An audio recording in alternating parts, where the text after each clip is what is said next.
Today I am going to show you in this video how to fix the action cannot be completed because the file is open in another program on Windows 10 or Windows 11. So before going to start the video, if you are not subscribed my channel, please subscribe. So let's start the video.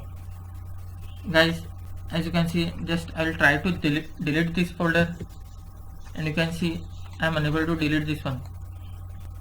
The error you can see, the action cannot be completed because the folder or a file in it is open in another program. If you click on the try again, even though you are unable to delete this folder, then I will show you how to delete this. Just close this window, just right click on start menu, click on the run. Here into type response.exe,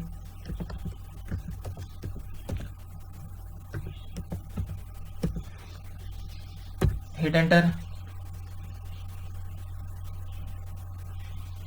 Guys, here you have to come to the CPU tab. You can see second option, CPU tab. Just click on this. After that, you have to come to the associated handles. Here you have to type this search bar. Here you have to type the folder name which you want to delete. For example, I want to delete this untitled folder name.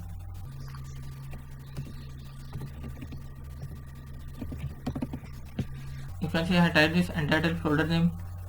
Just right click here, click on end process. Again click on the end process and close this window. Now we will try and delete this folder again. Just right click and click on delete. You can see we have successfully deleted this folder. That's it guys. So in this way you can fix the action cannot be completed because the file is open in another program. Thanks for watching. Hope if you like this video, please like, share and don't forget to subscribe.